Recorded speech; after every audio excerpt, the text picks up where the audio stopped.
Bueno, vamos a iniciar.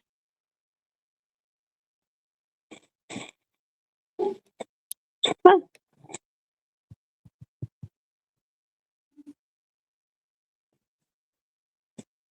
listo. Vamos a ver las bacterias causantes de infección gastrointestinales.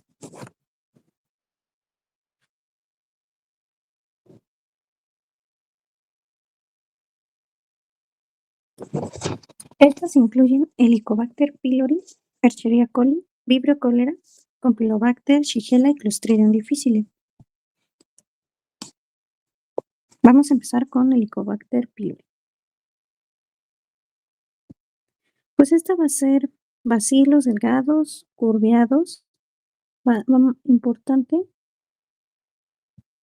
va a tener 4 flagelos polares, como lo vemos acá.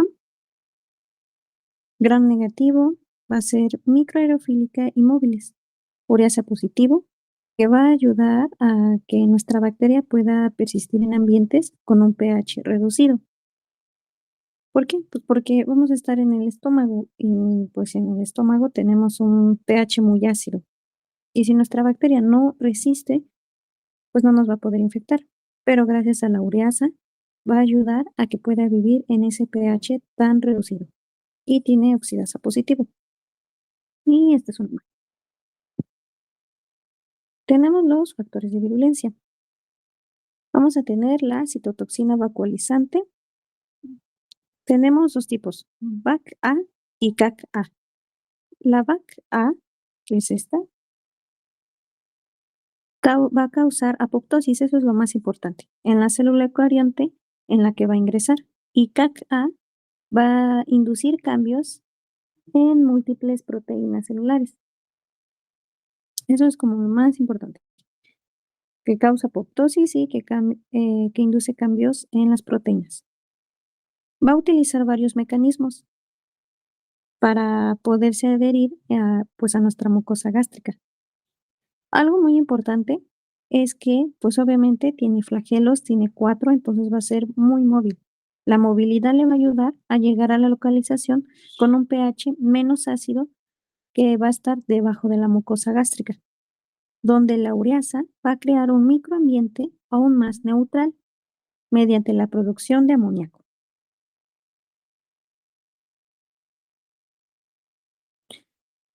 La colonización casi siempre se va a acompañar de un infiltrado celular que, que va desde una infiltración mononuclear mínima de la lámina propia a una extensión inflamatoria con neutrófilos, linfocitos y formación de microabscesos. Entonces, ya dijimos que sus principales factores de virulencia es CAC-A, bueno, aquí me faltó una A, y PAC-A. Entonces, tenemos que nuestra bacteria es quien lo produce y entonces va a entrar a la célula y al entrar le va a introducir estos factores. Mm, Solo en este caso se tienen que aprender porque lo llegaron a preguntar cuáles son los principales factores de virulencia o la citotoxina vacuolizante de Helicobacter pylori, pues es VAC-A y CAC-A. Entonces, en resumen, debe de sobrevivir en condiciones ácidas. ¿Por qué? Porque está en el estómago. Moverse mediante flagelos hacia las células del epitelio gástrico, unirse mediante adhesinas a receptores del huésped y causar daño mediante toxinas. ¿Cuáles? VAC-A y CAC-A. Epidemiología. Va a ser común en países de vías de desarrollo. ¿Cómo se va a transmitir? Pues bueno, vía fecal oral. Casi todas las bacterias causantes de infecciones gastrointestinales va a ser por vía fecal oral y casi todas van a ser gram negativo. Va a haber excepción, como ya lo vamos a ver, que esa Clostridium difficile, esa es gram positivo, pero casi todas las demás son negativo. Bueno, una vez establecida la cepa, puede persistir durante años. Es el precursor más común de los casos de Esto es importante, gastritis, úlcera gástrica y úlcera duodenal,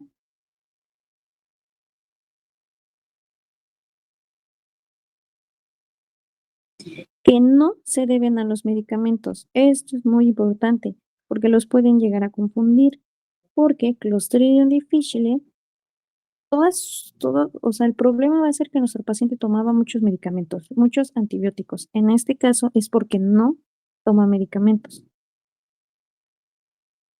y se ha vinculado con un linfoma del tejido linfoide asociado a mucosa en Malta, pero es poco común. Entonces, aquí lo que se tienen que aprender es que es vía fecal oral, es común, bueno, esta bacteria genera úlceras, ya sea úlcera gástrica o duodenal y obviamente gastritis. Y pues el 70 y 90% de las personas ya estamos colonizados con esta bacteria. Ahora, vamos a empezar con la clínica.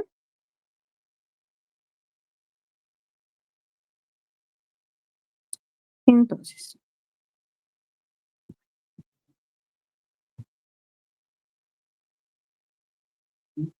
primero la infección puede ser silenciosa al principio, ocasiona una enfermedad con náuseas y dolor abdominal. Entonces, al inicio, sin síntomas, pero ya después puede generar náuseas y dolor abdominal,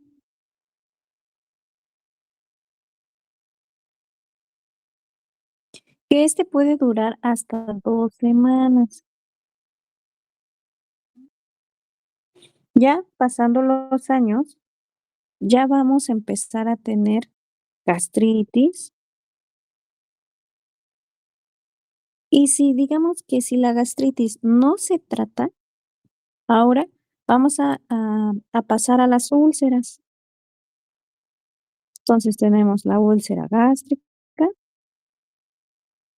y la duodenal.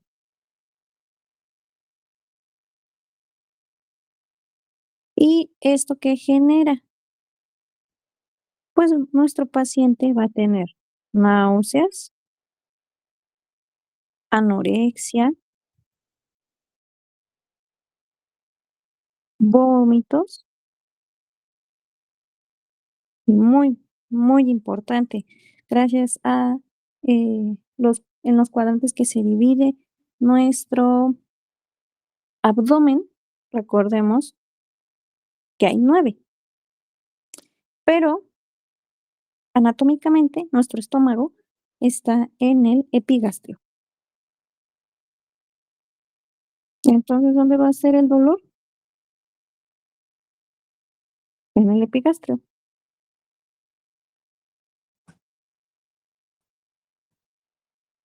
Ahora, hay pacientes que son asintomáticos por muchos años, pero pues ya después pueden empezar a ya manifestar alguna, algún síntoma.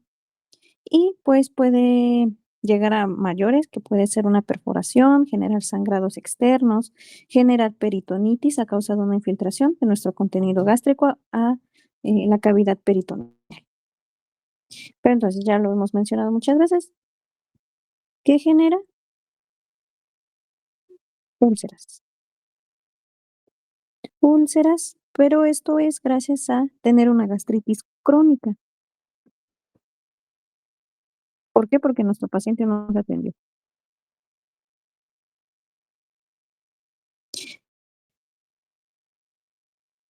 Entonces vamos a tener úlceras pépticas o duodenales. Pero en sí, ¿en dónde se ubica? Mm, vamos a poner este simbolito. Cuando estés, porque es de ubicación. Eh, la, la péptica va a ser común en la unión del cuerpo y antro. Y Ya en la úlcera duodenal se va a ubicar en la parte proximal del duodeno.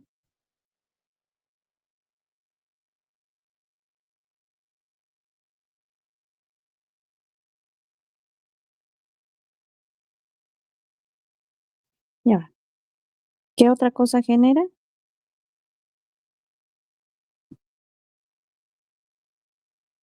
Gastritis, que en sí, primero es la gastritis y ya después úlcera, como aquí dice, que fue primero nuestro paciente tenía gastritis, evolucionó, no se atendió y ahora es una úlcera. Pero bueno, la gastritis. En esta van a llegar muchos neutrófilos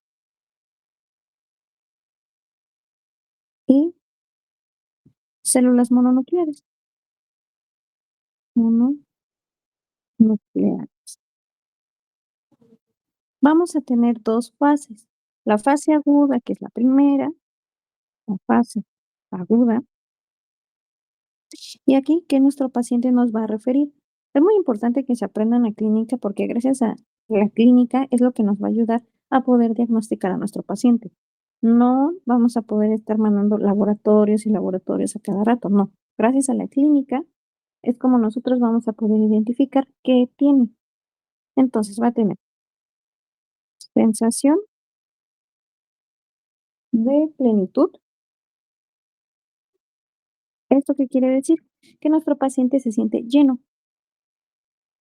También va a tener náuseas, vómito y también va a presentar hipocloridia. Y ahora tenemos a nuestra fase crónica.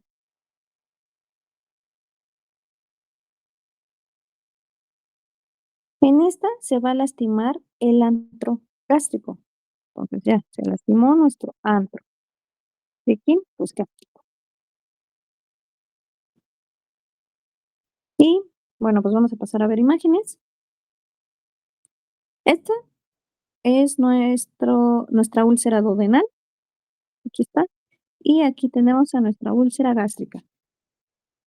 Y pues obviamente va a ser por endoscopía esto, para pues ir entrando poco a poco, poder encontrar la úlcera y ya.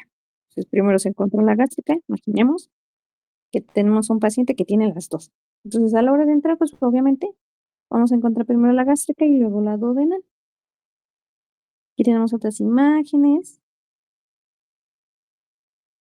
Si se dan cuenta, está inflamado, inflamado, rojito. Aquí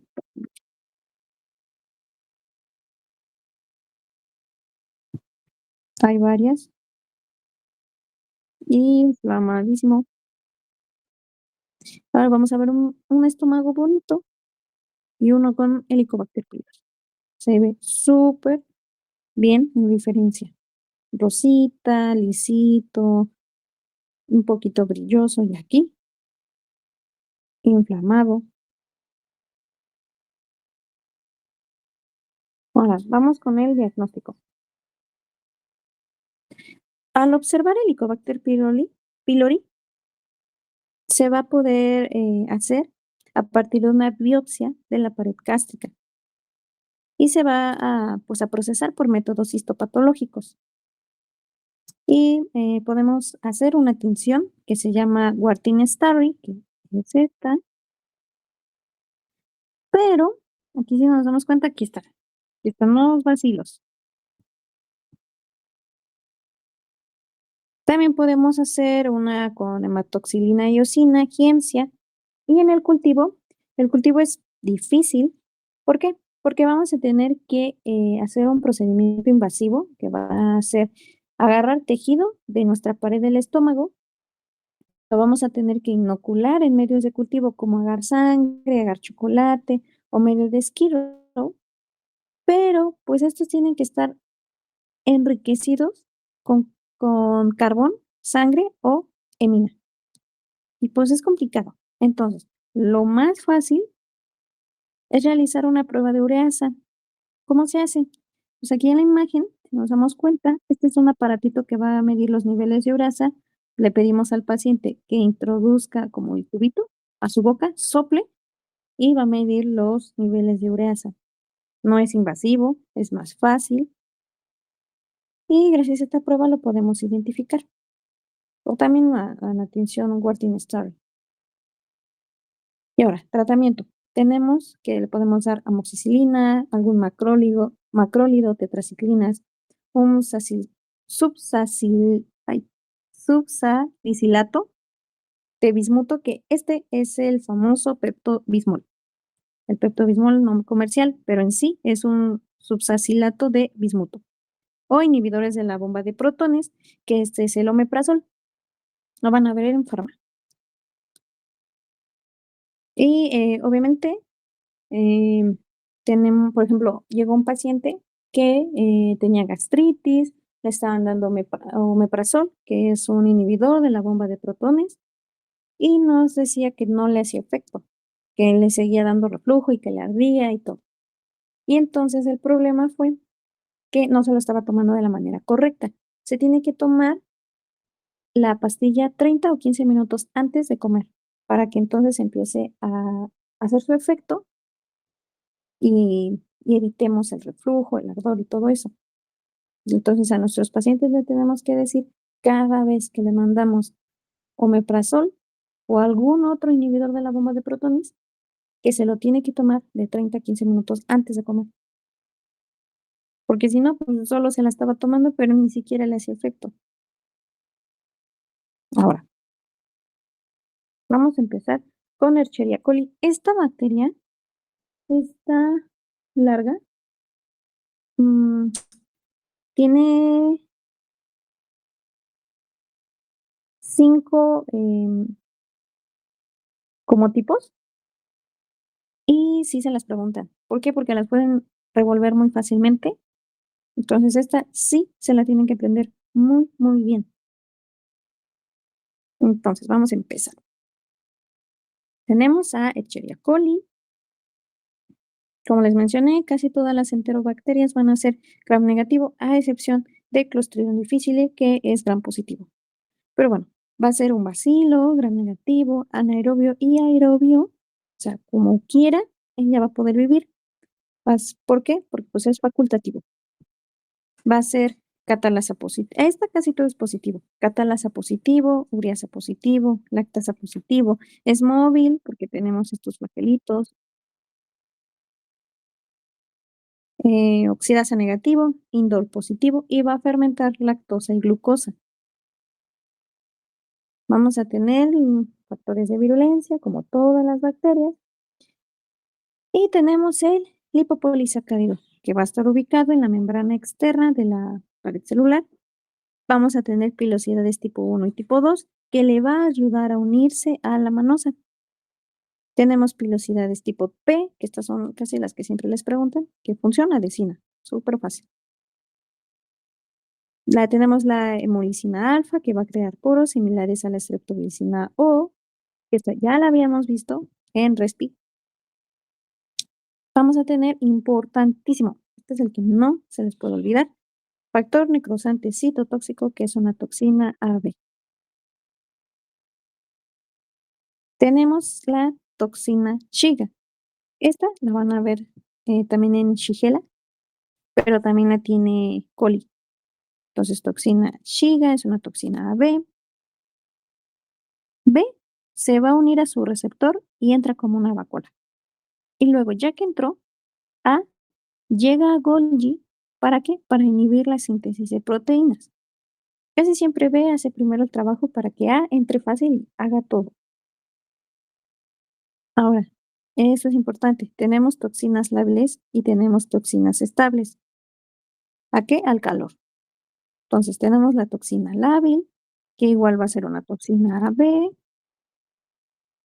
B, como mencioné, se va a unir a la membrana celular y A va a catalizar la ribosilación de ADP de la proteína G. Esto no se lo tienen que aprender, simplemente tienen que saber que tenemos una toxina lábil, una toxina estable, una toxina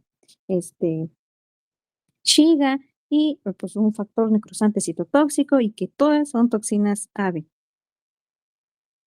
Tenemos la toxina estable que se une con una glucoproteína y va a activar al guanilatociclasa, aumenta el GMP cíclico y entonces va a ayudar a que aumenten líquidos, eh, o sea, sí, va a ayudar a que salgan los líquidos a la luz intestinal y entonces generan diarrea. Esto es fácil de entender. A ver, se los voy a dibujar. Bueno, de hecho, mm, yo me acordaba que tenía un dibujo, pero no, ahorita se los hago. A ver, entonces, sabemos que todo se va a unir al receptor. Va a activar a guanilatociclasa, aumenta GMP cíclico, pero imaginemos que aquí tenemos nuestras células y normal deben de estar pegadas, porque si están pegadas, esta es la luz intestinal. Entonces aquí hay otras. Ya. Y entonces, si están pegadas, no va a poder pasar el agua. Entonces aquí tenemos agüita. Entonces, para que me entiendan. Entonces, esto es lo normal. Pero cuando tenemos a coli, tenemos a nuestros factores de virulencia, van a dañar a nuestro epitelio, a nuestra mucosa intestinal, y entonces van a generar que se separen un poquito, y entonces el agua va a entrar. Y, a ver, espera, necesito café. Y entonces imaginemos que lo normal era que aquí estaba las heces bien formaditas, pero a la hora de que entra el agua, pues entonces empezamos, o sea, no se dice así, pero como a disolver la popó, y entonces ahora va a ser diarrea. Y ya.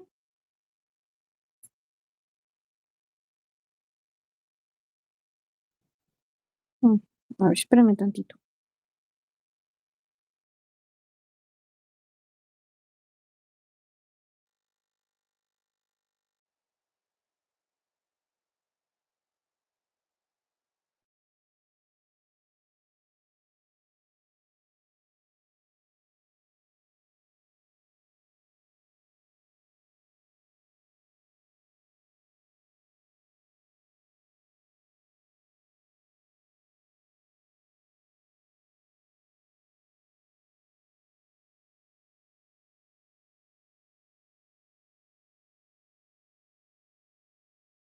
Listo, ya.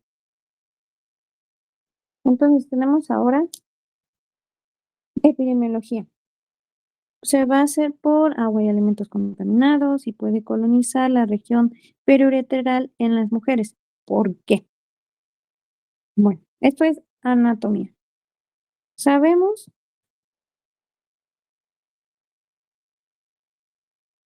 labios mayores, labios menores, introito vaginal, meato urinario y aquí el ano. En las mujeres es muy común la infección urinaria de de E. coli, porque está muy cerca el ano del introito vaginal. Y entonces a la hora de limpiarse, pues pueden a llegar a arrastrar las bacterias y entonces infectar. En un hombre, pues es más complicado, que de hecho sí ha llegado pacientes así,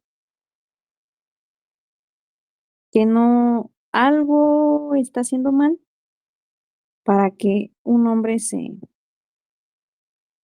pues tenga infección de vías urinarias por coli, pues su uretra de un hombre a la distancia del ano, pues está muy lejos. Pero sí ha llegado, la semana pasada nos llegó un paciente con infección urinaria, le hicieron el cultivo y salió que era Escherichia coli, lo que tenía. Ahora, aquí sí nos vamos a tardar un poquito más, pero va a generar gastroenteritis, va a generar diarrea secretora, pero hay diferencias y esto se lo tienen que aprender. Tenemos 5 tipos, pero la diferencia es en dónde se ubica. Entonces tenemos nuestro simbolito de ubicación y estas van a ser ubicadas en el intestino delgado y estas van a ser en el intestino grueso.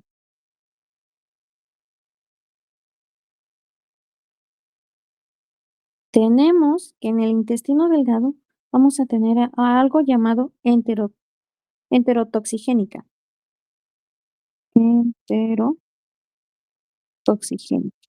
Toxigénica. Y su abreviatura es ETEC.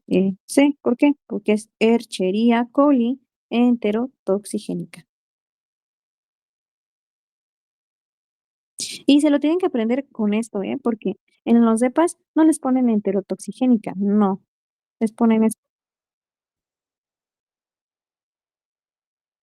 Luego, tenemos enteropatogénica, enteropatogénica. Entonces, ¿cuál es su abreviatura? Escherichia coli enteropatogénica. Y ahora, enteroagregativa. A veces el nombre dice qué hace. Ahorita van a ver. Enteroagregativa. Y entonces es Escherichia coli enteroagregativa. Ya. Entonces, intestino delgado, en verdad, esto se lo tienen que aprender. Intestino delgado, tenemos 3. Tenemos enterotoxigénica, enteropatogénica y enteroagregativa.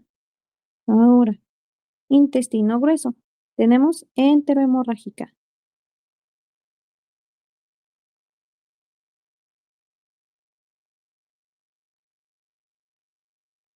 Y entonces tenemos Escherichia coli enterohemorrágica. Y ahora, enteroinvasiva.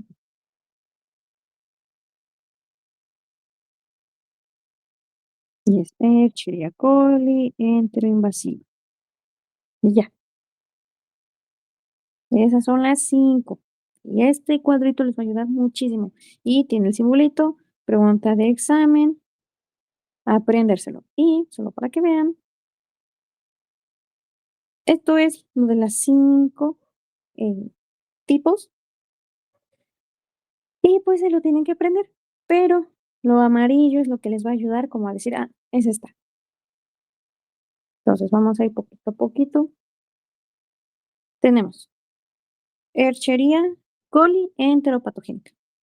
Va a tener alta mortalidad en niños menores de 2 años. Va a generar diarrea aguda, moco, va a ser común en los climas tropicales. Vamos a tener cepa típica y atípica. La cepa típica va a poseer el plásmido denominado factor de adherencia y el de atípica no lo tiene. Y en general va a ser una lesión histopatológica denominada adherencia y eliminación. Esto no se nos preguntan, pero ¿qué es? Alta mortalidad de niños. En cepas típicas tenemos el factor de adherencia. Y en pues las microvellosidades intestinales van a desaparecer. Vamos a tener algo llamado el gen AEA, que va a codificar algunas proteínas de membrana externa, que la principal es la intimina. ¿Cuál es su función? Adherirse. ¿A qué? Pues a la membrana epitelial. Tenemos ahora, ¿qué va a generar qué? Pues diarrea aguda acuosa, con moco, va a tener fiebre de baja intensidad y vómitos. Esto es importante. ¿Y cómo se va a diagnosticar? Pues por cultivo. Y esto, al menos a mí sí me lo llegaron a preguntar, mi doctor más que nada, que hay 13 serotipos O y 56 serotipos H. La verdad, Pues, como que yo no lo veo necesario que se lo aprendan, pero sí lo preguntan. Estas cositas como rebuscadas, los doctores lo preguntan. Tenemos que los estudios fenotípicos van a ayudar a detectar, uno, a las lesiones AE, o sea, adherencia-eliminación, mediante cultivos sobre líneas HEP2. No, esto no es necesario que se lo aprendan, yo se los doy, con métodos de fluorescencia o microscopía electrónica. Y dos, para ayudar a detectar presencia de plásmido EAF. Y ya, eso fue de lo importante de la enteropatogenia. Lo de amarillo, y ya. Y como dice, diarrea aguda, acuosa, con moco, pues aquí está el moco. Aquí se ve muy bien la tirita ahí estirándose. O sea, es eso. Para que lo vean mejor, ahí está. Ahora, tenemos ahora Escherichia coli enterotoxigénica. Vamos a tener una diarrea leve, grave en lactantes, pero se le conoce más como diarrea del viajero. Esto lo preguntaron. Ay,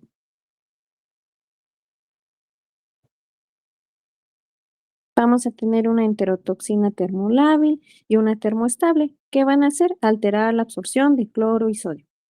Transmisión, agua y alimentos, va a ser frecuente en verano. Su incubación va a ser de 12 horas en niños.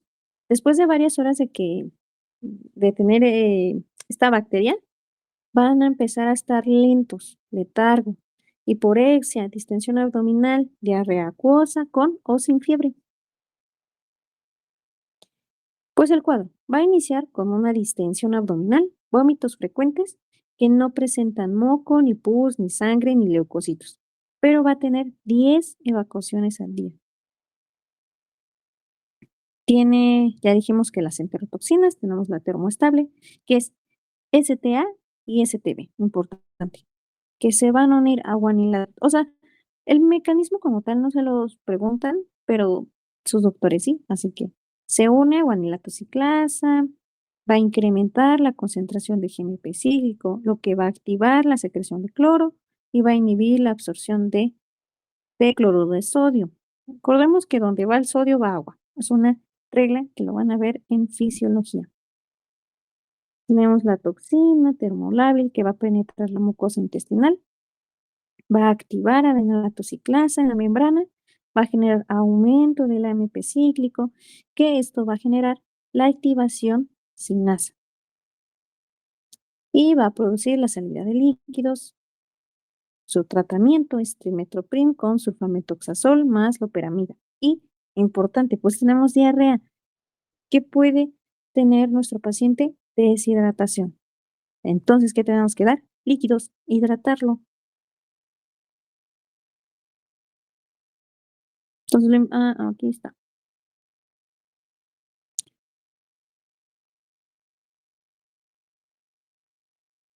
Es una imagen.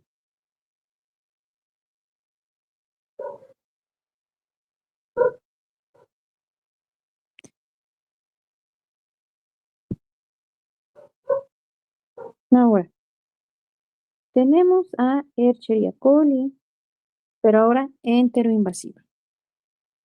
Esta va a tener la capacidad, pues es enteroinvasiva. Invasiva es lo importante, que tiene la capacidad de colonizar el epitelio de la mucosa y producir necrosis focal. Con desprendimiento de la mucosa, vamos a tener lesiones sangrantes que se manifiestan por materia fecal de color oscuro. Producen una toxina parecida a la Shiga y su clínica pues va a ser una diarrea leve o moderada. Eventualmente se va a presentar síndrome desinteriforme. Ah, eh, no se vayan a confundir, pero la imagen de Escherichia coli es estable, que tiene diarrea y todo eso. Pero esta imagen, la que les señalé aquí,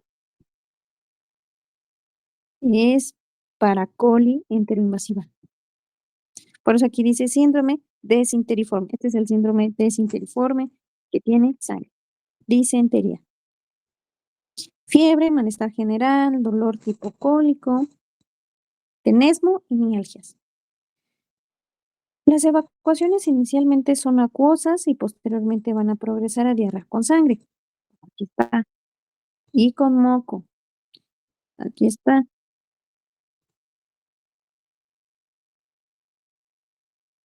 Se puede autolimitar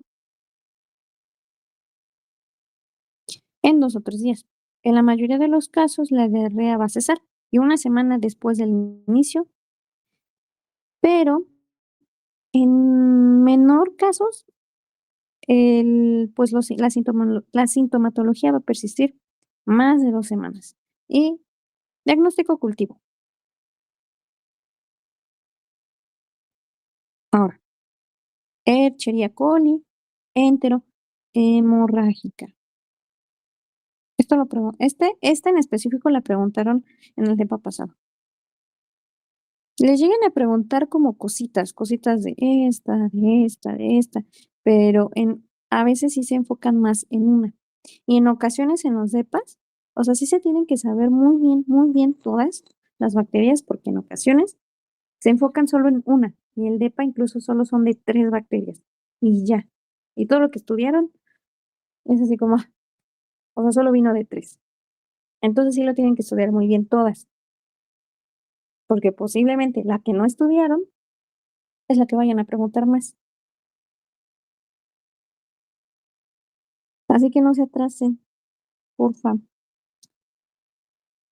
Vamos a tratar de hacer unos 2, 3 exámenes para que vayan muy bien preparadas en el depa. Entonces, Escherichia coli enterohemorrágica. Son cuadros de diarrea y colitis hemorrágica. Pues aquí está, ¿no? El nombre, hemorrágica. Serotipo importante, esto sí lo preguntan. E. coli o 157H7. Sí lo preguntaron, se lo tienen que aprender.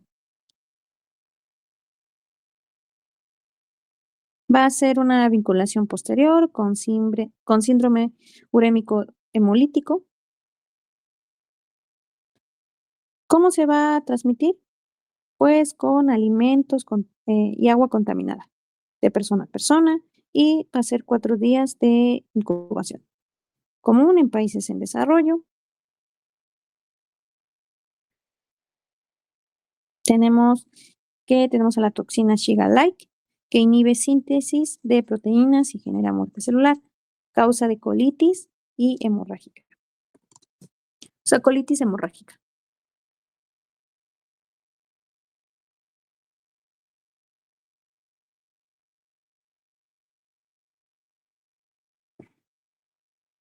Tenemos ahora, bueno, o sea, la toxina Shiga-like es quien causa la colitis hemorrágica. También tenemos diarrea acuosa, inicialmente sin sangre, dolor abdominal, fiebre de corta duración, también vómitos en algunos pacientes. Y 2 días después, la diarrea ya se empieza a ver sanguinolenta. Se incrementa el dolor abdominal y suele ser afebril, es decir, no tiene fiebre. El promedio de duración de la enfermedad es de 10 días con resoluciones sin secuelas, pero puede progresar a síndrome urémico hemolítico. Y esto, pues obviamente, por hemolítico, la palabra, puede generar anemia o trombocitopenia. Diagnóstico. Aquí, si nos vamos a nuestro mapita que hicimos, hay que recordar que ¿en dónde está? En intestino grueso, enterohemorrágica. Entonces, ¿qué podemos hacer?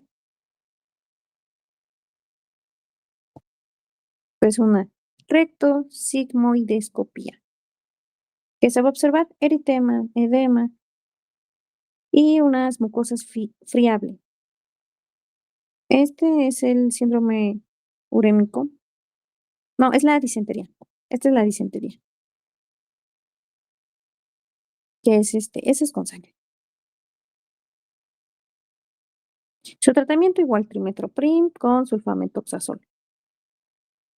Pues les puse aquí, mm, o sea, no se enfoquen en síndrome urémico hemolítico, ¿qué es? No, simplemente les preguntan, ¿qué bacteria genera o el síndrome urémico hemolítico? Y entonces ustedes van a poner Escherichia coli enterohemorrágica, porque les pueden poner todas estas, ¿cómo? Con la abreviación.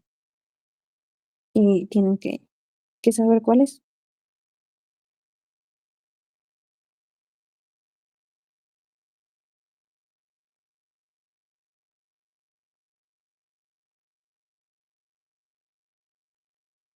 para que lo vean, si quieren para que lo lean.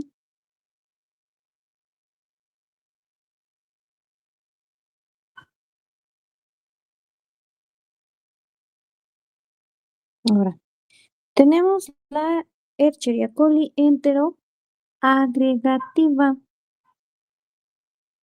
Y es agregativa porque generan como una pared de tabiques. Muchos doctores pues la llaman así. Ay, ay, ay, la que ponen una pared de tabiques y incluso en el DEPA les ponen las imágenes. Más en esta, les ponen como una pared de tabiques. Dicen, ¿cuál es? Y ya, pues enteroagregativa. Se caracteriza porque le llaman ladrillos apilados. Va a tener fibras de adherencia agregativa tipo 1, su función pues adherirse. Se adhieren a la mucosa, provocando efectos citopáticos. Van a generar acortamiento de las vellosidades, necrosis en los puntos vellosas, edema e infiltrado mononuclear. Sus manifestaciones clínicas pues va a ser diarrea acuosa, secretora, mucoide, va a haber fiebre y ocasionalmente en vómitos. Diagnóstico, aislamiento en heces. Y ya, esas fueron las importantes. Ya recuerden lo de subrayado de amarillo, lo importante, lo que les va a ayudar a distinguir entre una y otra.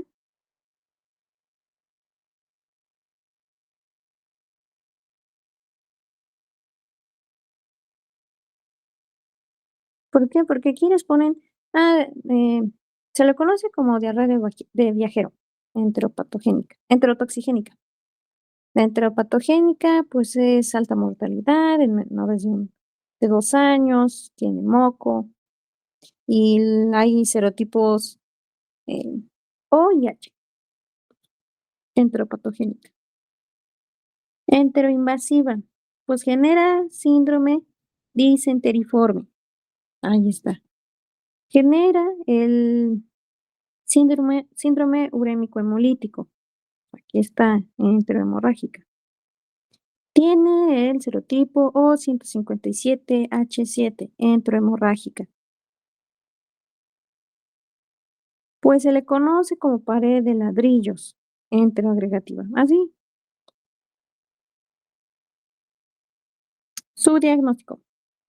Podemos hacer un inmunoanálisis, pero es más común utilizar el agar-McConkey o el EMB. El agar-McConkey, Escherichia coli, va a aparecer de color rosa. Aquí se ve. Ay. Y en el EMB, que de hecho lo tuvieron bueno, cuando vean gastrointestinal, seguro, se los van a enseñar. Y van a ver que se ve de color metálico en laboratorio, en microlab, en sus clases. Se los tienen que enseñar, pero sí se ve así. Tratamiento, pues, trimestoprim con sulfamethoxazol. Ahora, vibrio cólera. Eh, pues ven que en bioquímica tuvimos una práctica, no recuerdo bien, pero era de cólera.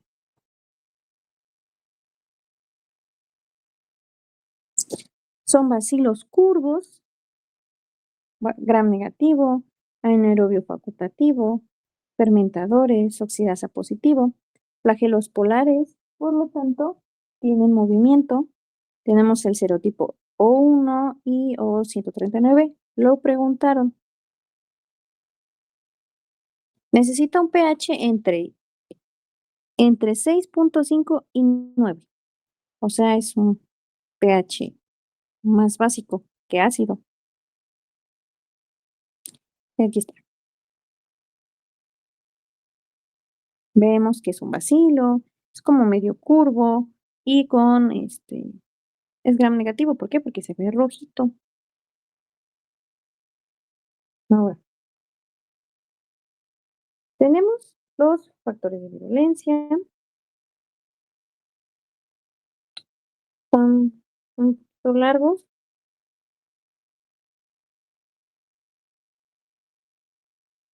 pero bueno, tenemos a nuestro lipopolisacárido, pero la importante, toxina colérica. Es una toxina ADP ribosilante tipo AB, casi si no se dan cuenta, casi todas son AB. Y como siempre, B es el que tiene que empezar. Las unidades B se van a fijar al receptor GMP1 gangliósido, que se encuentra en mucosas, en muchas células, y una vez fijada, la subunidad A1 se libera. Esta parte, bueno, ay, se va a, se va a liberar de la molécula de toxinas mediante la reducción del enlace disulfuro que la une a la subunidad A2 e ingresa pues a la célula. Esto no se los preguntan. Simplemente es saber cuál es su toxina más importante de cólera, pues la toxina colérica. Se va a catalizar ADP ribosilación y su blanco es la proteína GS que regula la activación de adenilato ciclasa, por lo tanto, ocasiona que el efecto sea activación persistente de adenilato ciclasa, generando un aumento de AMP cíclico, aumentando la secreción de sodio, cloro, potasio, bicarbonato hacia el exterior.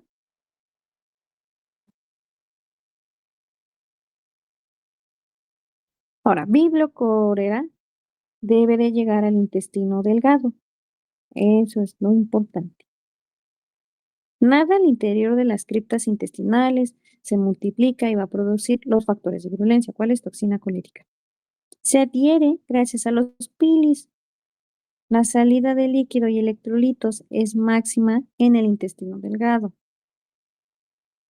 donde la secreción es elevada y la capacidad de absorción es baja. Ahora esto. Puede llegar a muchos litros por día, generando deshidratación, hipopotasemia y acidosis metabólica. ¿Por qué? Porque dijimos que aumenta la secreción de sodio, cloro, carbonato y potasio. Entonces, deshidratación, hipopotasemia y acidosis metabólica por el carbonato.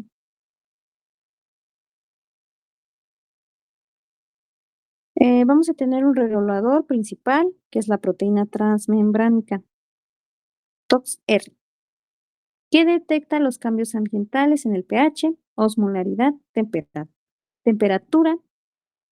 Si está activa, puede ascender a los genes de la toxina colérica. Pero no, esto no se los preguntan.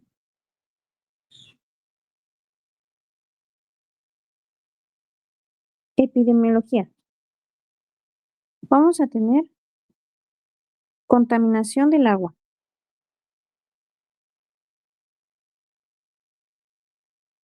Por eso en la ladito les puse una imagen. Incubación. Incubación de 2 días.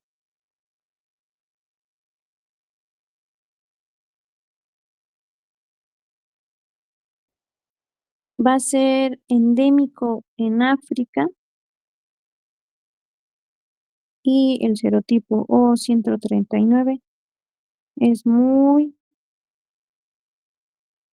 virulento. Importante eso. Ahora, vamos a tener enfermedades. Y esto se tienen que acordar muy bien porque ya lo vieron en bioquímica. Espero que recuerden cómo se llama esto, pero ahorita lo vamos a ver. Entonces tenemos Va a ser de inicio rápido. Entonces tenemos un inicio rápido. Espérame tantito.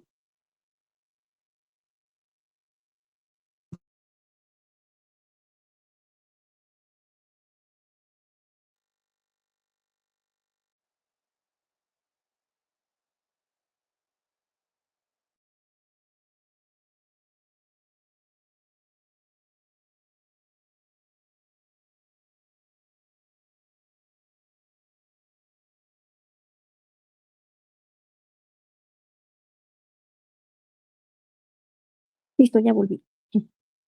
Listo, entonces quedamos que es de inicio rápido. Va a comenzar con una sensación de plenitud.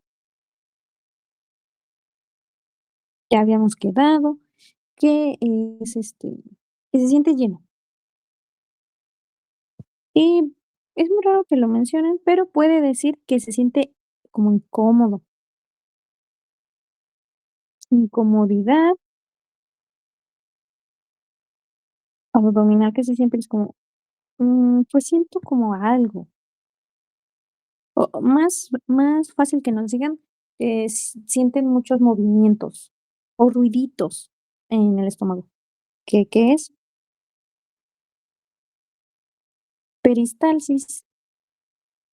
Ya verán que, pues, hay ciertos movimientos, tantos movimientos tiene el estómago, tantos el intestino delgado, tantos el intestino grueso. Eso es después, eh, pero así es como nosotros decimos: "Ah, tiene aumento en la peristalsis", porque tiene más de 8 movimientos intestinales, o tiene más de 4 movimientos, de 4 a 6 movimientos del estómago, y así, pero eso no, ahorita no les corresponde. Incomodidad abdominal, peristalsis, ¿qué más? Ah, evacuaciones, obviamente,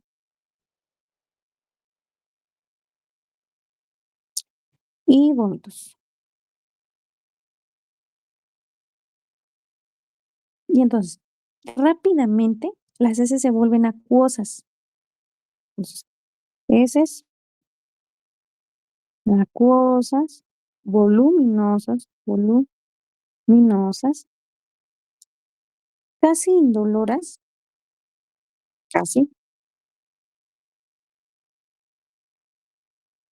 Hay presencia de moco, y entonces ya llegamos a que todo esto, que son heces acuosas, voluminosas, indoloras con moco, se le llama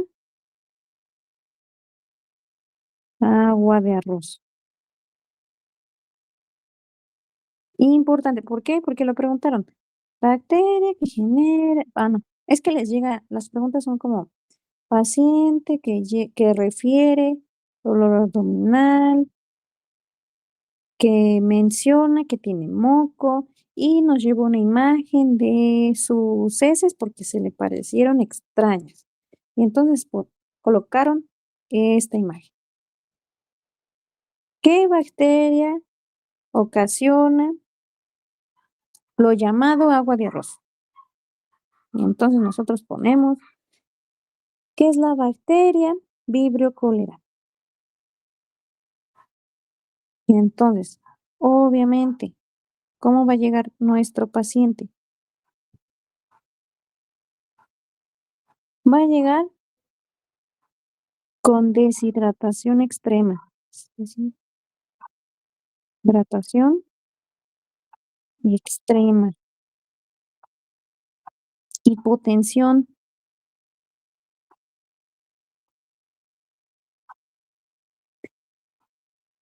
Y en caso de que esto no se trate, nuestro paciente puede morir incluso en horas.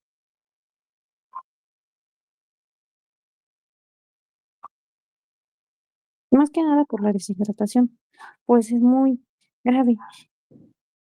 Y ahora, ¿cómo lo diagnosticamos? Obviamente, muestra fecal. Si recordamos, en cuando estábamos viendo las de respiratoria, era con exudados, ya sea faríngeo, un aspirado bronquial, ajá. Ahora, intestinal, ¿qué es? Heces, para que no a veces es un poquito obvio. El organismo se va a desarrollar en medios de laboratorio comunes como agar McConkey, pero es más selectivo el agar tiosulfato citrato, sales biliares, sacarosa. Me encanta este nombre, pero así dice su abreviación. Y entonces este es el agar tiosulfato citrato, sales biliares, sacarosa.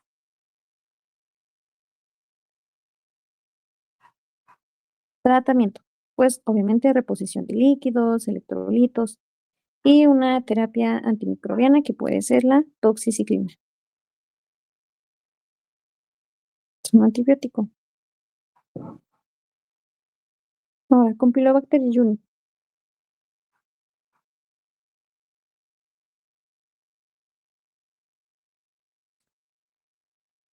Esta, si la preguntan, porque es muy, o sea, no la puedes confundir.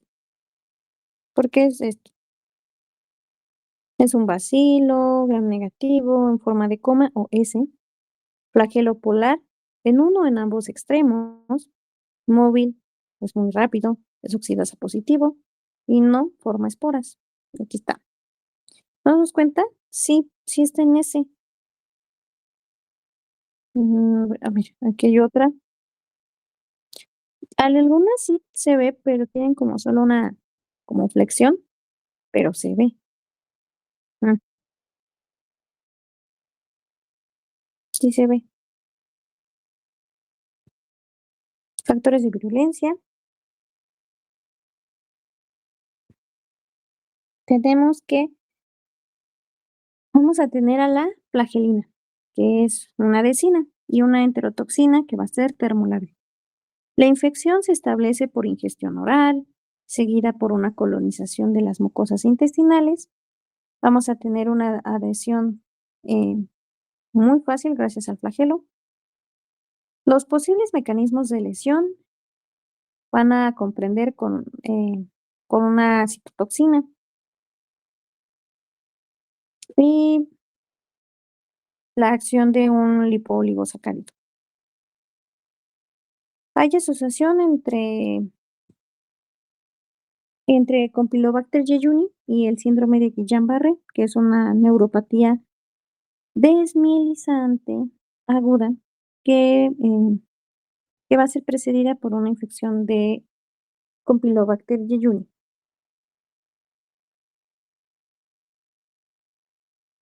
Ahora, epidemiología. Tenemos que va a ser muy frecuente en niños, en pacientes inmunocomprometidos. Entonces vamos a tener niños, pacientes inmunocomprometidos. Esto es muy importante. Reservorio animal. Entonces, ¿qué habíamos quedado en la primera clase de generalidades? Cuando es por transmisión de un animal a un humano, se le llama zoonosis. Importante, porque hasta ahorita es la de gastrointestinal, la única zoonosis, no, la única zoonosis que hemos visto y lo preguntan. Entonces, zoonosis de animal a humano y va a ser alimentos no este, contaminados porque en sí es una zoonosis.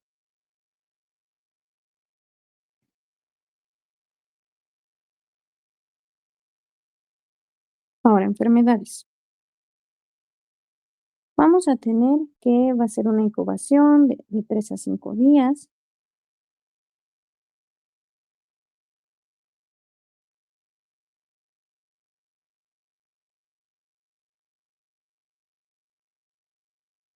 Puede ser asintomático o una enfermedad muy grave.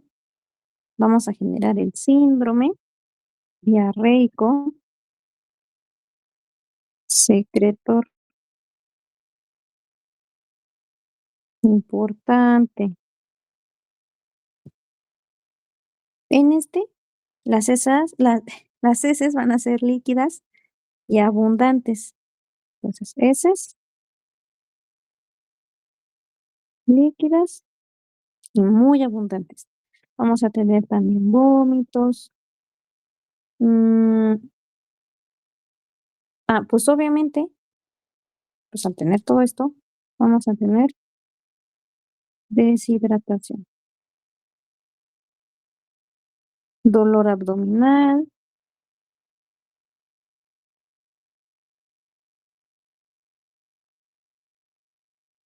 cefalea.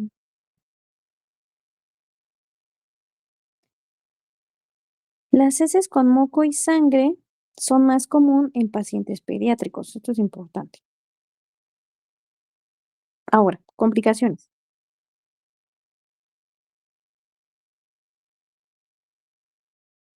Está asociado a un aborto espontáneo,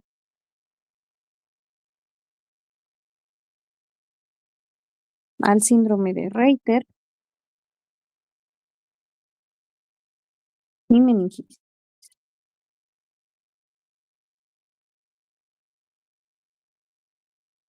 Y también puede ocasionar de forma secundaria el síndrome de Guillain-Barré.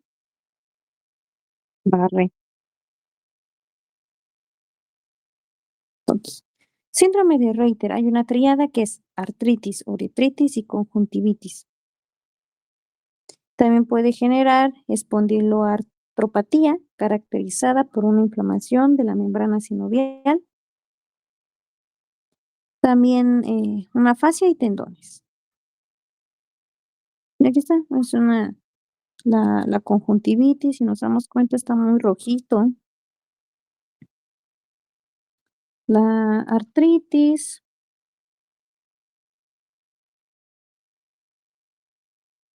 el síndrome de Guillain-Barré, pues va a afectar a nervios. Vamos a generar una disminución de los reflejos. También puede haber hipotensión arterial o dolor muscular. Y aquí hay una imagen. Aquí tenemos un nervio muy bonito y todo, y con Guillain-Barré. Pues, obviamente está afectando pues la mielina y obviamente vamos a tener una disminución de los reflejos.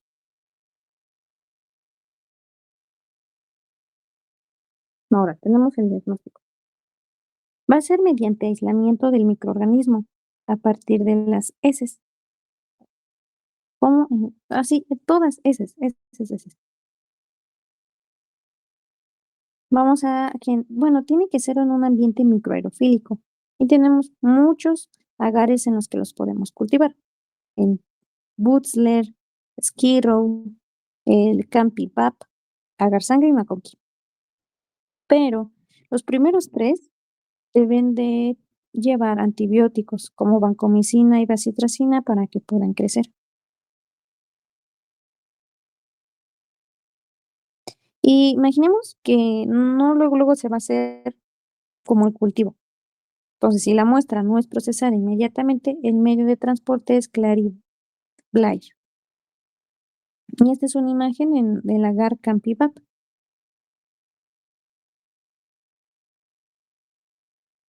Tratamiento, pues por la deshidratación, líquidos, amoxicilina más ácido clavulánico y eritromicina.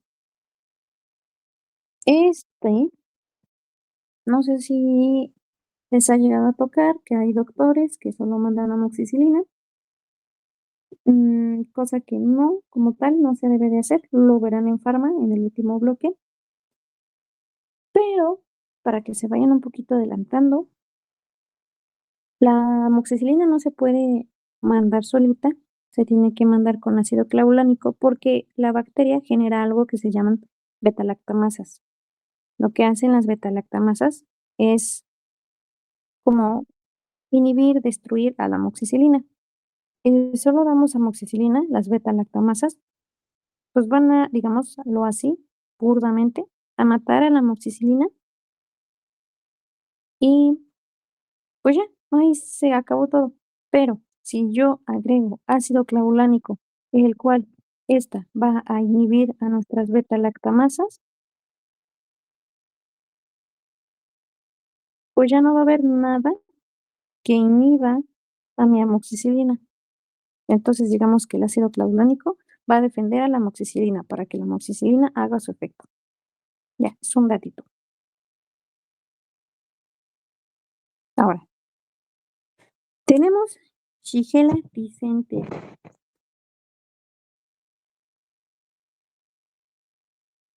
Esta, si no mal recuerdo, ya es nuestra tercera. Sí, vamos en la tercera.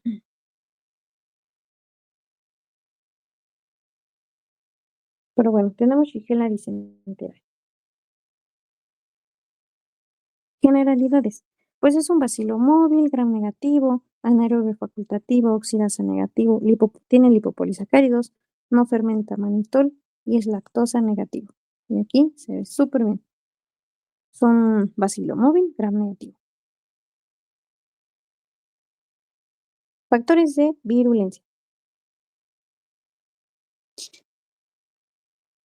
Pues tenemos proteínas virulentas que son depositadas en los macrófagos, en nuestras células dendríticas, linfocitos T y B. Va a tener un plásmido y este va a generar, mm, pues, digámoslo así, algo. Va a generar muchas cosas, pero en específico una va a generar una adherencia con una vecina. Entonces, entra la bacteria por fagocitosis, pasa a las vacuolas fagocíticas y son liberados en el citoplasma. Se van a multiplicar y después se van a recubrir de actina. Y gracias a esto se va a poder transportar de célula a célula. Va a llegar al colon, se va a unir a su receptor, va a penetrar, prolifera y lisa la vacuola. Y entonces tenemos principales efectos de virulencia,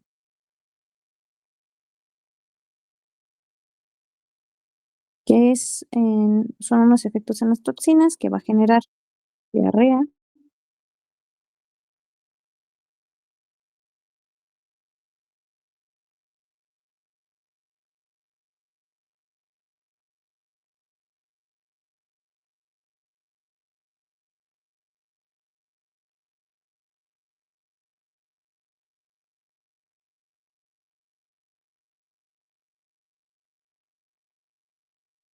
entonces tenemos diarrea, que va a ser acuosa y profusa, una neurotoxina que como dice neuro, pues va a generar alteraciones en nuestro sistema nervioso central.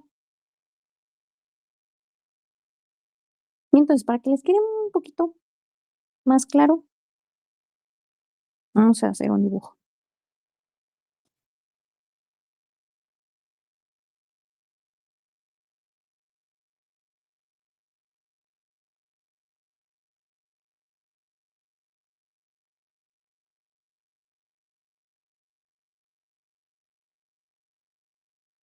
Ya, entonces, a ver.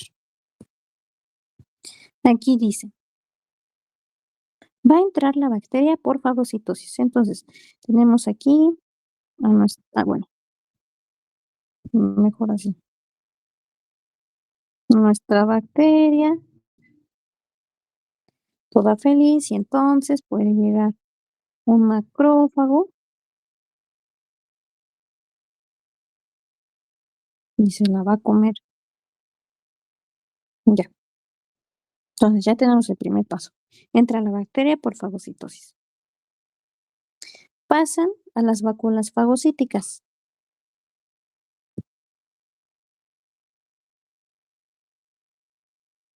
Vacuola fagocítica, ¿vale? Y van a ser liberados en el citoplasma.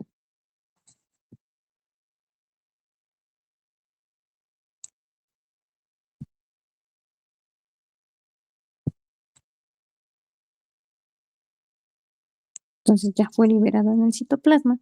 Se van a multiplicar y después se van a recubrir en actina. Entonces, se multiplican y luego, imaginemos que esta es la actina, se recubren en actina. Y entonces esto les va a ayudar a poderse pasar a la otra célula. Y así pasan a otra célula y a otra célula. Y entonces van a llegar al colon.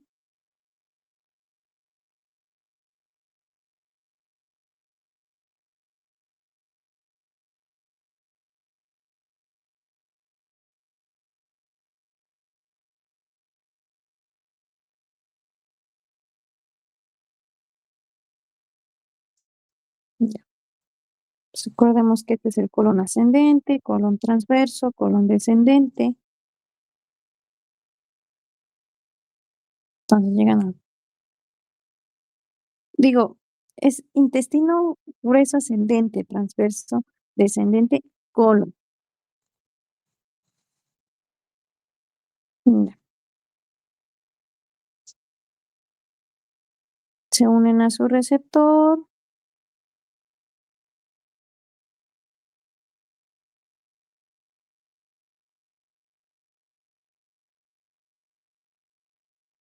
Tenemos a un receptor. Tenemos a nuestra bacteria. Va a entrar. Penetra, prolifera y lisa la vacuola.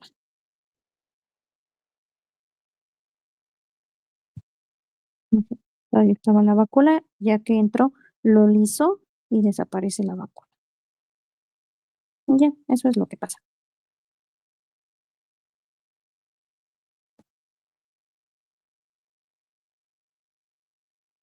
Ahora, tenemos la epidemiología. La transmisión va a ser a través de alimentos contaminados con heces. Entonces, alimento contaminado.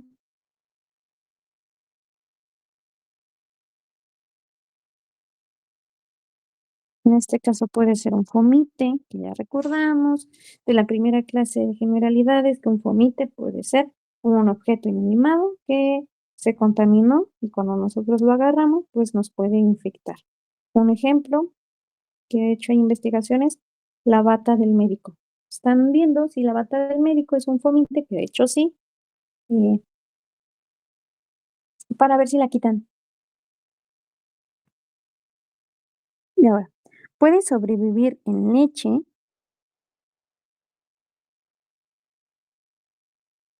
en huevos y quesos, incluso por 30 días.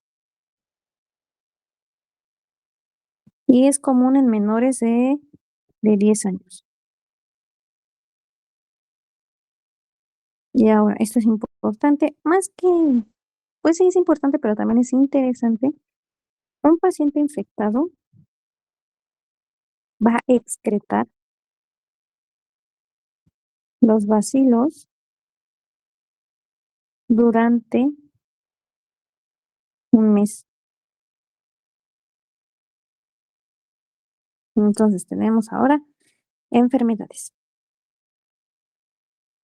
Tenemos incubación, va a ser de 2 a 5 días, va a iniciar con diarrea acuosa, repentina, después va a aparecer con moco, sangre y pus. Y obviamente nuestro paciente nos va a decir que le duele. Y entonces va a ser un dolor tipo cólico. Espérenme tantito.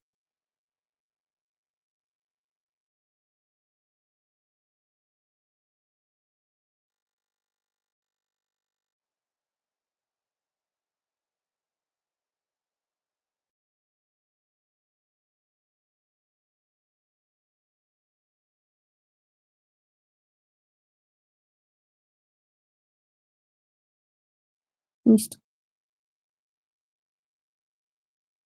Dolor tipo cólico. En niños y ancianos la diarrea puede ser muy grave, más que nada por la deshidratación. La diarrea va a contener leucocitos. La mortalidad, eh, pues es más común en nuestro serotipo, Dicenterae tipo 1. Importantísimo eso. Dentro de los primeros 5 a 7 días va a ocurrir una mejora espontánea, pero también puede llegar a haber una complicación, que en sí va a ser por el sistema nervioso central. Va a generar convulsiones, cefalea, rigidez de la nuca, que esto ya lo vimos, con un signo meningio, delirio y alucinaciones. También vamos a tener shigelosis, pero neonatal. Van a ser lactantes porque van a tener alto riesgo de tener una bacteremia. Las complicaciones, pues puede ser prolapso rectal, perforación eh, del colon o un colon tóxico y también el síndrome de Reiter.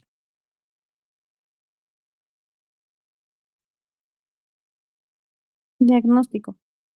Pues va a ser un examen de leucocitos en las heces. Los cultivos se van a realizar en las partes fecales con moco, sangre, pues a fuerza se tienen que ser en partes en donde, es decir, tenemos a la popó. Y entonces aquí vamos a tener un moquito, vamos a tener sangre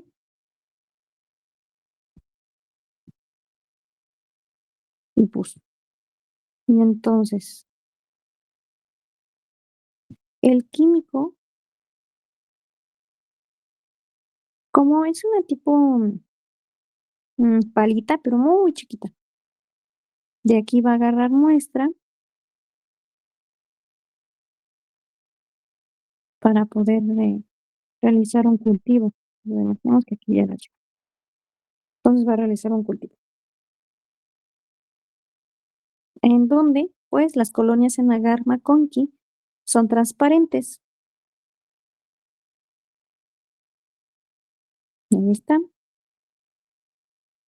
Y tenemos un cultivo que es un poco selectivo, que es algo llamado Hectoen o Xilosa. Que en sí su nombre es Hectoen o Xilosa lisina desoxicolato, abreviación XLD. Colonias van a ser verdes, pero un poco transparentes. Aquí está, un poco verde, medio transparente. Hectoen. Lo importante de aquí es que puede generar complicaciones en el sistema nervioso central, una mortalidad por el serotipo S. Dicenteria tipo 1, los alimentos contaminados por quesos, leche, huevo, que es gram negativo, es un bacilo móvil. Mm, esta no la preguntaron el año pasado. Tratamiento, pues va a ser trimethoprim con sulfametoxazol, hidratación oral. Y un método de prevención, pues lavarse las manos. Y ahora sí vamos con la excepción. Clostridium difficile. Es la excepción porque es gram positivo. Esta sí la preguntaron. Preguntaron que qué gram era y qué era, que es un bacilo. Entonces, es un bacilo gram positivo, anaerobio y puede generar esporas. Y se ve súper bien. Sus factores de virulencia, pues como dice, lo podemos como tomar como si fueran 3 pasos. Esta es la muy importante. Y de hecho les ponen paciente que refiere que tomó medicamentos, no, antibióticos por un año y ahora tiene dolor abdominal, diarrea, ¿qué es? Y ya, Clostridium difficile. ¿Por qué? Porque vamos a tener una ruptura de la microbiota intestinal. Imaginemos, a ver,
Sabemos que en nuestro intestino tenemos, pues, bacterias buenas,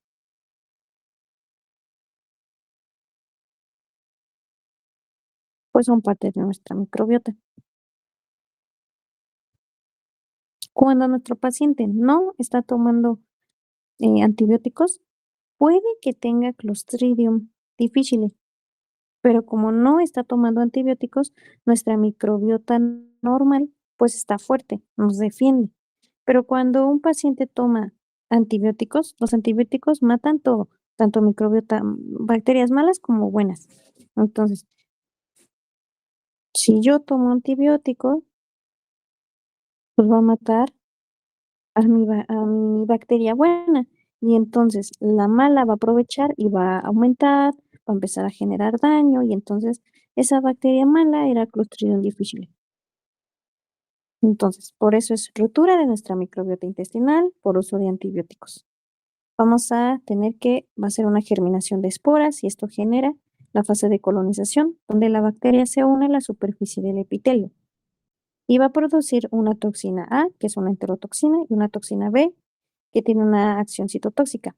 Ambas toxinas van a entrar en la célula mediante la unión de su receptor correspondiente.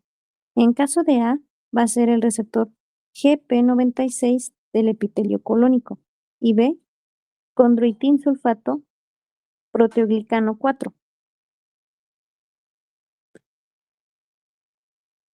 Cuando ya están este complejo, va a entrar, se va a endocitar, va a ocurrir una acidificación para facilitar la entrada al citosol. Y pues cuando ya está dentro, va a inactivar a unas proteínas llamadas RO. No se la tienen que aprender. Las toxinas lo que hacen es generar contracción y redondeo de nuestras células, causando la pérdida de uniones célula a célula. Y esto, obviamente, al que ya no estar nuestras células muy pegaditas, va a generar un aumento de la permeabilidad del epitelio. ¿Qué va a pasar? Pues va a pasar el agua y entonces va a generar,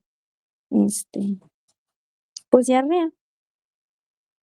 En los intestinos se puede generar necrosis en la mucosa, generar inflamación y acumulación de fibrina, por lo tanto generar una pseudomembrana. Esto es importante. Genera una acumulación de fibrina para generar una pseudomembrana. Es decir, vamos a hacer un dibujito.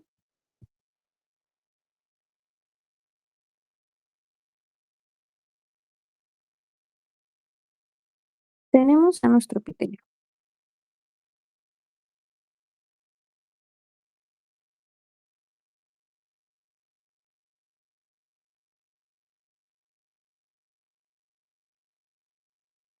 Y entonces aquí vamos a tener a los receptores. Quedamos de que son dos, porque hay dos toxinas. Entonces tenemos a condroitin sulfato, mm,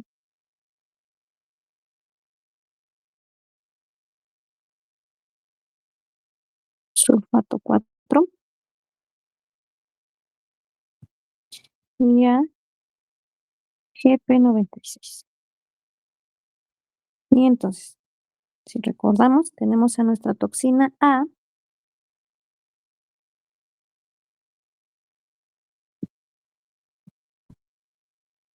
La toxina A se va a unir a GP96 y nuestra toxina B a condroitin sulfato 4. Ahí está. Entonces se une. Y entonces, quedamos en que después de que ya tenemos este complejo de unión, se va a introducir.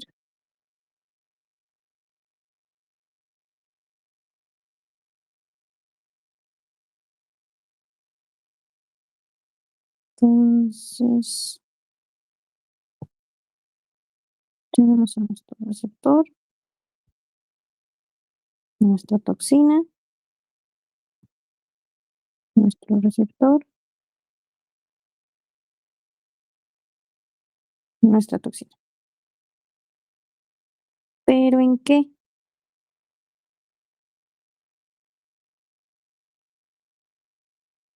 Pues obviamente tiene que ser en una vacuola.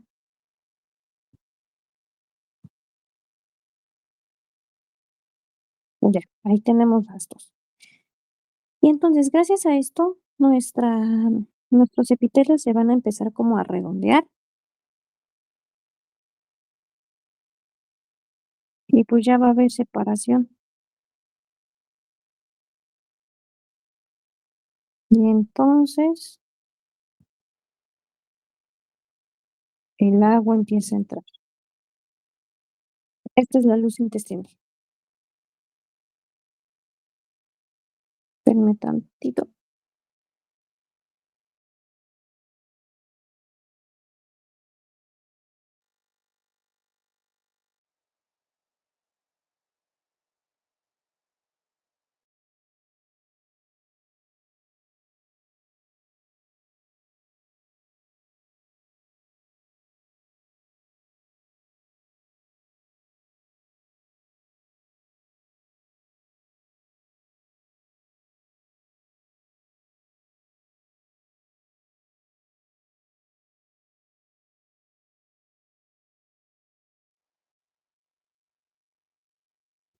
Ya, espero que se haya entendido más. Una imagen del libro. Está nuestra bacteria, entonces va a entrar y va a generar un redondeo de nuestro epitelio y entonces el agua va a entrar y entonces va a generar diarrea. Epidemiología.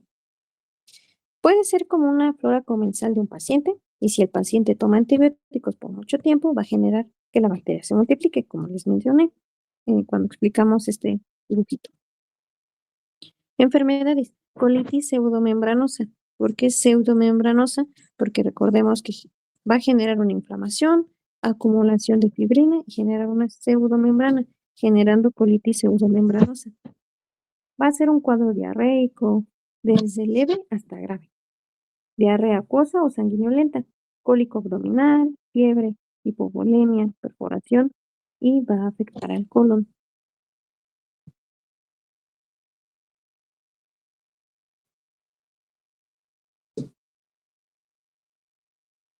Y es pseudomembrana porque genera estas pseudomembranas. Este es el colon. Y entonces, si nos damos cuenta, tiene muchas pseudomembranas por colitis pseudomembranosa. Su diagnóstico pues va a ser con la detección de la toxina AB. En ese es mediante ELISA, lo van a ver en el segundo bloque de inmunología, endoscopía para ver las lesiones, que es para ver esto. Su tratamiento va a ser suspender los antibióticos y usar vancomicina. Y ya. A ver, déjenme ver. Ya solo nos faltan dos.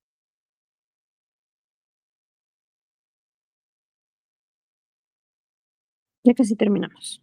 Las gastrointestinales sí es mucho. Y cansado también.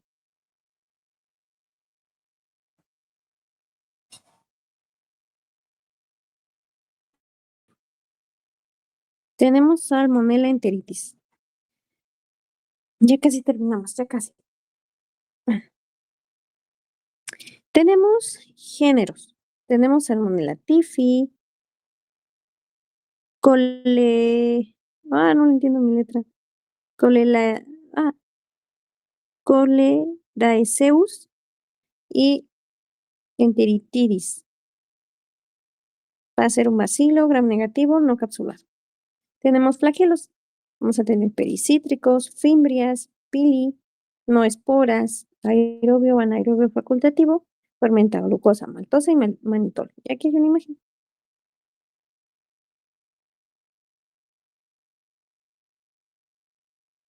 Tenemos factores de virulencia.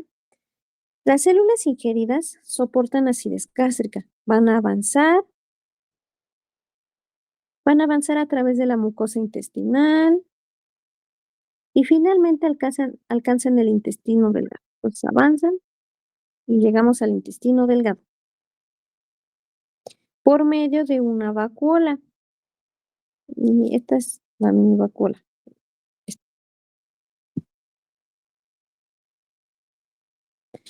Va a pasar de la superficie apical hacia la membrana vasolateral.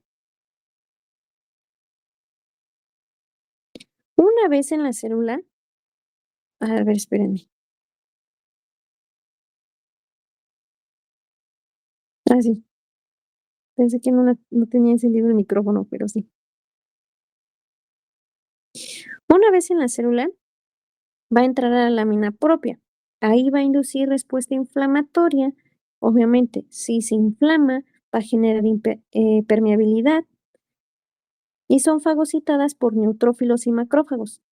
Entonces van a pasar a la submucosa y algunos van a pasar más profundo y van a llegar al torrente sanguíneo. Este es un vaso.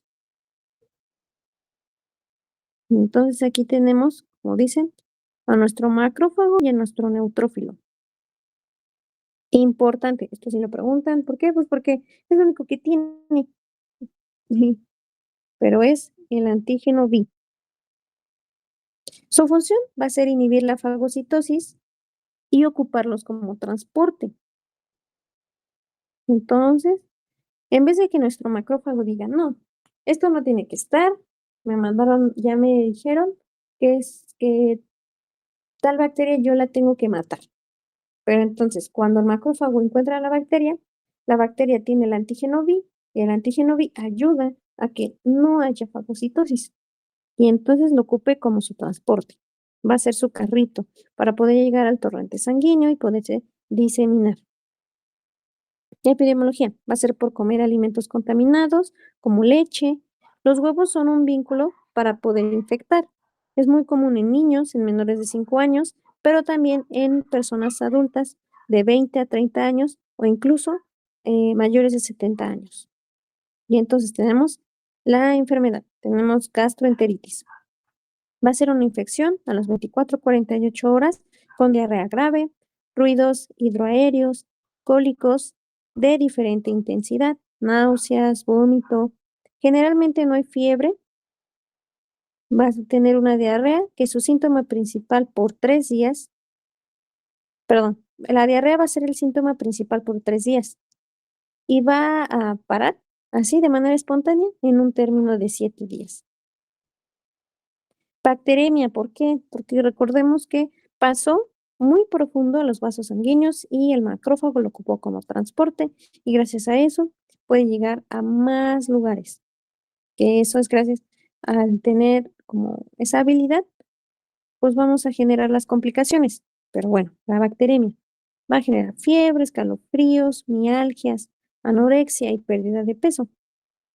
Y tenemos las complicaciones que va a ser osteomielitis, es decir, ya se fue a hueso, encefalitis, ya está en la cabeza, meningitis, ya está en las meninges, común en neonatos, y neumonía, ya está en los pulmones. ¿Pero por qué llega a tantos lados? Fácil, pues por el torrente sanguíneo, gracias a la bacteremia, gracias a que lo ocupó como transporte al macrófago. Diagnóstico. Va a ser una prueba clásica de Widal, muy importante, para detectar antígenos.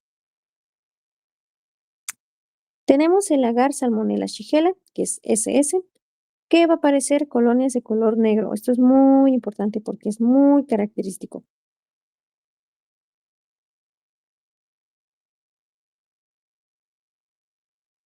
¿Vale? Tratamiento, pues líquidos, electrolitos, ampicilina o doxiciclina. Pero antes de mandar un tratamiento, eh, se tiene que hacer un estudio de resistencia para para que el médico pueda saber qué antibiótico les puede mandar. O sea, mandan la prueba, ¿no? Lo cultivan, hacen pruebas de sensibilidad. Y entonces ya, eso lo hace el laboratorio. Ya cuando llega al médico, es un papel en donde dice, pues se realizó tal cultivo en tal agar, se le hizo pruebas de, no sé, de penicilina, amoxicilina, ciprofloxacino y así. Y entonces les ponen. Eh, el examen viene así: penicilina, amoxicilina, y entonces les ponen, ya sea que es sensible o si es resistente. Pero ahorita lo he visto mucho ahorita en los pacientes. En verdad, la resistencia bacteriana está ya muy, muy grave. Llegó un paciente que tenía una infección. Pues fue coli, el que tenía infección de vías urinarias por Escherichia coli masculino, y se le hizo pruebas de sensibilidad a antibióticos. De 10 eh, antibióticos, solo 3 la bacteria era sensible. Entonces, hay que, mm, educar a los pacientes a que no se traten ellos solitos, porque ayudan a la resistencia bacteriana, y en unos años ya no va a funcionar ningún antibiótico. Pero bueno, en Salmonella Shigella puede crecer varios, aquí en la imagen. Proteus, esto lo vamos a ver en vías urinarias, pero, Salmonella ya vimos que en el cultivo Salmonella Shigella crecen de color negro. Escherichia coli puede crecer y se ve de color rojo, y Shigella de color verde, como verde, café.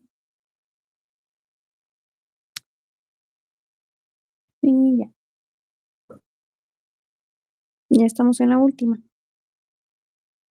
Tenemos a Bacillus cereus. Sus generalidades va a ser: ¿qué es un bacilo? Esta es otra acepción: gram positivo, móviles, formadoras de esporas, aerobio y móvil. Vale. Si nos damos cuenta, en bacterias causantes de infecciones gastrointestinales, todas son gram negativa, menos Clostridium difficile y Bacillus cereus. Aquí está, gram positivo porque se ve de color morado. Factores de virulencia. Tenemos toxina termoestable, que va a ser resistente a proteólisis, genera la forma emética, y este va a ser común cuando comen arroz frito. Ahorita aquí tenemos una tablita. Tenemos la enterotoxina termolábil, que va a causar diarrea y se va a ubicar en carnes y vegetales. Tenemos 3 toxinas: la necrótica, que es una enterotoxina termolábil, la cereolisina, que es potente hemolicina, y la fosfolipasa C, que es una lectinasa. Tanto la cereolisina y la fosfolipasa C van a generar destrucción tisular.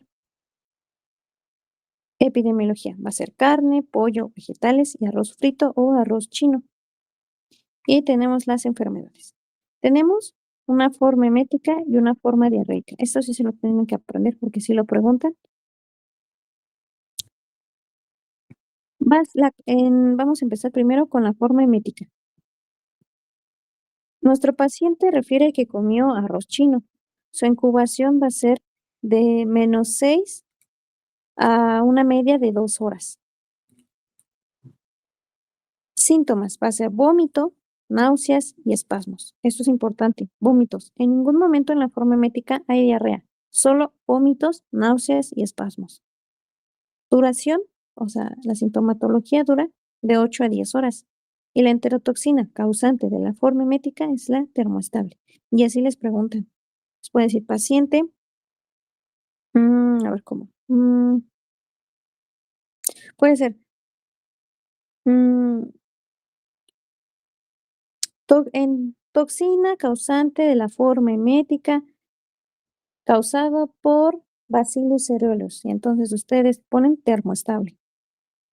O paciente que refiere vómitos, náuseas y espasmos. que empezó hace 2 horas y comió arroz chino. Entonces, ¿qué es? La forma emética. Así. Ahora, la forma diarreica, como dice su nombre, es diarreica porque genera diarrea. ¿Qué comió nuestro paciente? Carne y vegetales. Su incubación va a ser de más de 6 horas a una media de 9 horas. Los síntomas va a ser diarrea, náuseas y espasmos. Aquí en la forma diarreica en ningún momento hubo vómito. Duración es de 20 a 36 o una media de 24 horas. Y la enterotoxina es la termolábil. Entonces se tiene que aprender. La forma diarreica es causada por la toxina termolábil. Los síntomas que genera es la diarrea, náuseas y espasmos. Y lo que comió es carne y vegetales. Eso es lo que se tiene que aprender. Diagnóstico. Va a ser un cultivo en heces y de alimento contaminado. Alimento contaminado, ¿por qué? Porque va a ser carne, vegetales, arroz chino. Tratamiento, vancomicina, clindamicina y gentamicina. Bueno, uno de esos 3 es lo que se da. Y ya terminamos. Eso fue lo de bacterias causantes de infecciones gastrointestinales. Vamos muy bien. Ya el próximo sábado vemos las bacterias causantes de infecciones sistémicas. Eso sería todo.